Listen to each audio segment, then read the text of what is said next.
पहली बार चिकन मोमोज खाने वाला ससुराल। दीदी 2 प्लेट चिकन मोमोज लगा दीजिए। आज तो मैं अपने दोस्त को भी आपके चिकन मोमोज खिलाने के लिए लेकर आया हूँ। ये लीजिए भैया आपके चिकन मोमोज। दीदी मेरे लिए भी 1 प्लेट चिकन मोमोज लगा दीजिए और साथ में वो लाल वाली चटनी थोड़ी एक्स्ट्रा देना। माँ जी ये स्टीम वाले तो चिकन मोमोज सारे खत्म हो गए हैं, मैं और लेकर आती हूँ। तब तक आप कस्टमर को ये फ्राई वाले मोमोज दे दीजिए। संध्या अपनी सास के साथ स्टॉल पर मोमोज बेचने का काम करती थी। वैसे तो संध्या कई तरह के मोमोज बेचती थी, लेकिन संध्या के स्टॉल की चिकन मोमोज सबसे ज्यादा फेमस थी। लोग शाम होते ही संध्या के स्टॉल पर चिकन मोमोज खाने के लिए लाइन लगाकर खड़े हो जाते थे। माँ जी ये सब देखकर मुझे बहुत खुशी होती है। कहाँ हम पहले रोटी के एक एक निवाले के लिए तरसते थे, और कहाँ अब देखो हम अपनी मर्जी से जो चाहे वो खा सकते हैं और लोगों को खिला भी सकते हैं।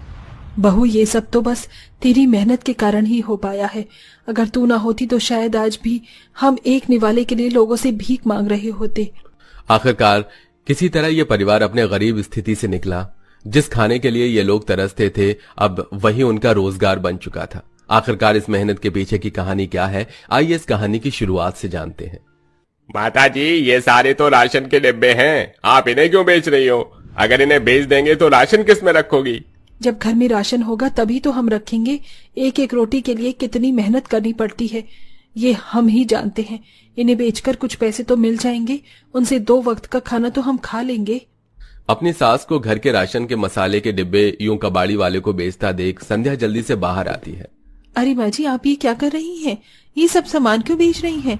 भैया इन्हें वापस यहाँ रख दीजिए, हमें नहीं बेचना ये सब। लेकिन बहू अगर बेचेंगे नहीं तो खाएंगे क्या? राजेश का काम भी बिल्कुल ठप पड़ चुका है। घर में राशन का एक दाना भी नहीं है। बच्चे सुबह से भूखे बैठे हैं। आखिरकार कब तक ये सब चलेगा? मैं जानती हूँ हमारे घर के हालात इस वक्त बिल्कुल भी ठीक नहीं है, लेकिन इसका मतलब ये नहीं कि हम ये सब करने पर उतर आए। भैया अब वापस से डिब्बों को नीचे रख दीजिए। माँ जी भगवान ने चाहा तो आज हम लोग जरूर खाना खाएंगे। संध्या राशन और मसाले के डिब्बे लेकर सीधा घर के अंदर चली जाती है और अपने पति राजेश का आने का बेसब्री से इंतजार करती है। संध्या के दोनों बच्चे चिंकी और बिट्टू सुबह से खाने की राह देख रहे होते हैं। जैसे ही शाम होती है राजेश थोड़ा सा आटा और दाल लेकर घर आता है। आप आ गए? बच्चे कब से आपका इंतजार कर रहे थे। आप कुछ राशन पानी लेकर आए हैं ना? बड़ी मुश्किल से आज ये 50 रुपए की दिहाड़ी मिली है, इनसे बस ये थोड़ा सा आटा और दाल ही ला पाया हूँ।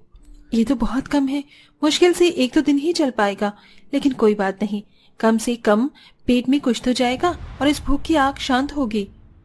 संध्या थोड़ा सा आटा और दाल लेती है और जल्दी से चूल्हे पर दाल रोटी तैयार कर देती है। आजकल के बच्चों को कहाँ इतने सादे फीके खाने पसंद आते हैं, उन्हें तो हमेशा चटपटा और टेस्टी खाना चाहिए होता है। लेकिन संध्या के दोनों बच्चे घर के हालातों को समझते हुए चुपचाप से दाल रोटी खाने लगते हैं और अपनी माँ से कुछ भी नहीं कहते, जिसे देख संध्या मन ही मन काफी दुखी होती है। और अब सब लोग आधी एक रोटी खाकर सो जाते हैं। हर दिन खाने के लिए तरसना, मेहनत करना इस परिवार की किस्मत बन चुका था। राजेश को दिहाड़ी भी 50-100 रुपए की दिहाड़ी मिलती, वो वहीं पर ही मेहनत मजदूरी करने लगता। ऐसे ही समय गुजरता है और एक दिन मोमोज ले लो, मोमोज 10 रुपए के 6 मोमोज ले लो। देखो बिट्टू आज फिर से वो मोमोज वाले अंकल आए हैं। हमारे सभी दोस्त उनसे मोमोज लेकर खा रहे हैं। मेरा भी मोमोज खाने का बहुत मन कर रहा है। मन तो मेरा भी कर रहा है, लेकिन चिंकी तुम्हें तो पता है कि घर में इस वक्त पैसे नहीं है, और अगर हमने माँ से मोमोज खाने की जिद की तो उन्हें काफी दुख होगा। आंगन में बैठे दोनों बच्चों के बात संध्या सुन लेती है, जिसे सुन संध्या को काफी ज्यादा दुख होता है। ऐसे ही एक दिन अरे कितनी अच्छी खुशबू आ रही है, लगता है किसी के घर में आज बटर चिकन बन रहा है। जरूर वो पड़ोस वाली विनीता ही बनाती होगी। कितनी अच्छी किस्मत है ना उनके परिवार की, हर रोज तरह तरह के पकवान खाते हैं, कभी चिकन तो कभी पनीर। अरसा हो गया चिकन खाए हुए, न जाने चिकन कब नसीब होगा भी या नहीं। संध्या हमेशा अपने घर वालों को इसी तरह खाने पीने की छोटी मोटी चीजों के लिए तरसता देखती रही, जिससे उनको काफी दुख होता था। इस वक्त चिकन के दाम तो 400 रुपए किलो चल रहे हैं, लेकिन मोमोज तो काफी ज्यादा सस्ते होते हैं। अगर मैं थोड़े बहुत पैसे इकट्ठा करके घर में ही सबके लिए मोमोज बना दूं तो कितना अच्छा रहेगा ना। लेकिन इन पैसों को इकट्ठा करने के लिए मुझे पहले कोई काम करना होगा। संध्या काम ढूंढने के लिए आसपास के घरों में जाने लगती है। ताई घर में कुछ काम मिलेगा क्या?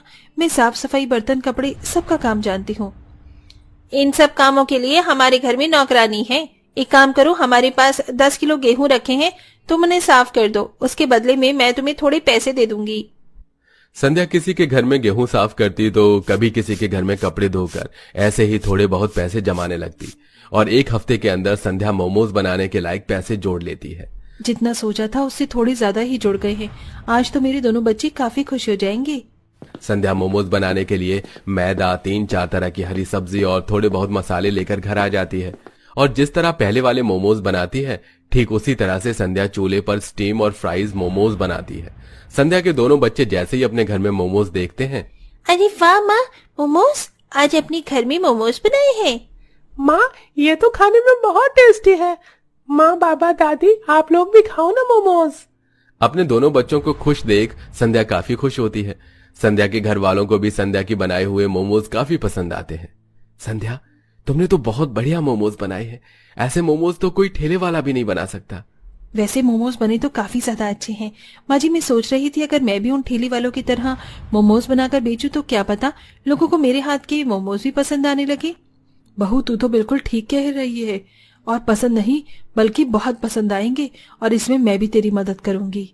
संध्या बचे हुए पैसों से मोमोज बनाने का थोड़ा और सामान ले आती है और अगले दिन ही वेज मोमोज बनाकर अपने घर में रखे पुराने टेबल आंगन में रख देती है और घर के बाहर ही अब दोनों सास बहू वेज मोमोज बेचने का काम शुरू करती हैं। थोड़ी देर में 1-2 कस्टमर उनके पास मोमोज खाने के लिए भी आते हैं। दीदी, आपके वेज मोमोज तो बहुत कमाल के हैं और काफी ज्यादा अलग भी हैं।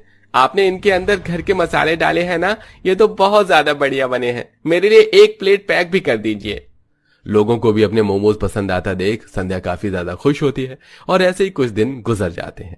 जैसे जैसे अब संध्या के बने हुए मोमोज बिकने लगते हैं वैसे वैसे संध्या मोमोज की वैरायटी भी बढ़ाने लगती है।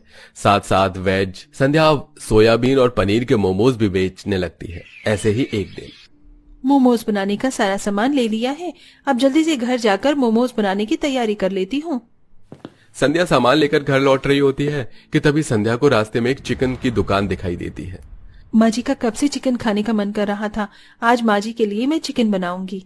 संध्या चिकन लेकर सीधा घर आ जाती है और अपनी सास के लिए चिकन बनाने लगती है, लेकिन थोड़ा सा चिकन बच जाता है। अगर ये चिकन मैं ऐसे ही रख दूंगी तो खराब हो जाएगा। एक काम करती हूँ, इस चिकन से चिकन मोमोज बना देती हूँ। संध्या बचे हुए चिकन से चिकन मोमोज बनाकर तैयार कर देती है। चिकन मोमोज की खुशबू पूरे घर में किसी इत्र की तरह फैल जाती है। सभी लोग जैसे ही खाने के साथ चिकन मोमोज खाते हैं तो वो उन्हें काफी पसंद आते हैं। इस चिकन की सब्जी से अच्छे तो मुझे ये चिकन के मोमोज लग रहे हैं। मैंने कभी सोचा भी नहीं था कि चिकन के मोमोज इतने स्वादिष्ट हो सकते हैं। आप तो वेज और पनीर के मोमोज बनाती हो ना, ये उससे भी अच्छे हैं। मजा आ गया खाकर। संध्या के परिवार ने पहली बार चिकन मोमोज खाया था जो उन्हें काफी ज्यादा पसंद आता है, जिसे देख अब संध्या अपने स्टॉल पर पनीर वेज के साथ साथ चिकन मोमोज भी बेचना शुरू करती है जो कस्टमर को काफी पसंद आता है। दीदी, लगता है आपके हाथों में कोई जादू है। क्या चिकन मोमोज बनाती हो आप?